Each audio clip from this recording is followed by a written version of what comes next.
एक स्क्रिप्ट जो लिखी जा रही है, एक कहानी जो लिखी जा रही है।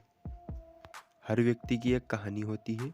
कहानी कैसी होगी इसका फैसला हम खुद ही करेंगे। हम रुक गए हैं, हर पल कुछ कहना चाहता है। क्या कहना चाहता है कभी समझ में आया है? हमारे जीवन का एक लाइफ सर्कल होता है, वहाँ कैसा होता है यहाँ भी जानेंगे हम। इस लाइफ के सर्कल को केवल शुद्धता और ईमानदारी के साथ ही आगे बढ़ाना है। जब जब हम किसी कहानी को देखते हैं, सुनते हैं और समझते हैं, तो उस कहानी का एक लक्ष्य और एक उद्देश्य होता है जो हम तक पहुंचाना होता है। यदि कहानी का लक्ष्य, कहानी का उद्देश्य हम तक नहीं पहुंचता है तो कहानी हमारे लिए बेकार ही है।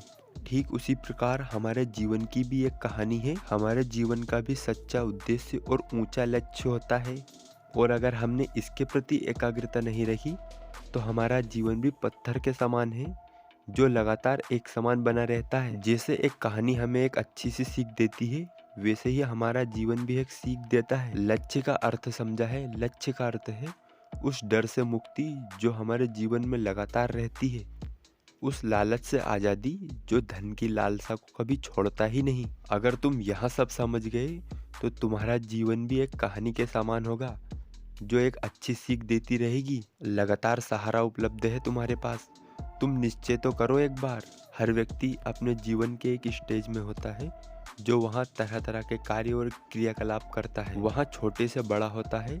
एक लाइफ स्टेज के बाद वहाँ कहता है कि अब मंजिल पूरी हुई, रास्ता खत्म हुआ। ये बात जरूर ध्यान रहे कि मंजिल स्थिर कभी नहीं रहती, वह लगातार बदलती रहती है।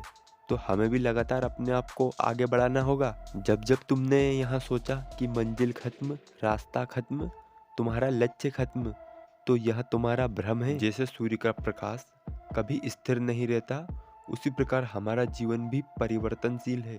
यह कभी स्थिर नहीं रहेगा, लगातार बदलाव आता रहेगा। हठी व्यक्ति, साहसी व्यक्ति ही पार पा सकता है। बस हमारी भी यही कहानी है। कहानी की इस गहराई को कभी खत्म ना होने दे, गहराई को लगातार बढ़ाते रहें। गहराई ही तुम्हें उच्चता को प्रदान करेगी। लेकिन हमने खुद को अज्ञानी की ही ख्याति दे रखी है।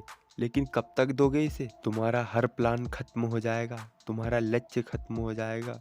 अगर तुम खत्म हो जाओगे तो क्या बचपने में ही बने रहोगे? लेकिन जब जिम्मेदारी आएगी तो तुम्हारा अहंकार समाप्त हो जाएगा, लेकिन तुम कुछ कर नहीं पाओगे। अगर कहानी को बदलना है तो कहानी नए सिरे से हमें खुद ही लिखनी पड़ेगी, और हम ही करता है।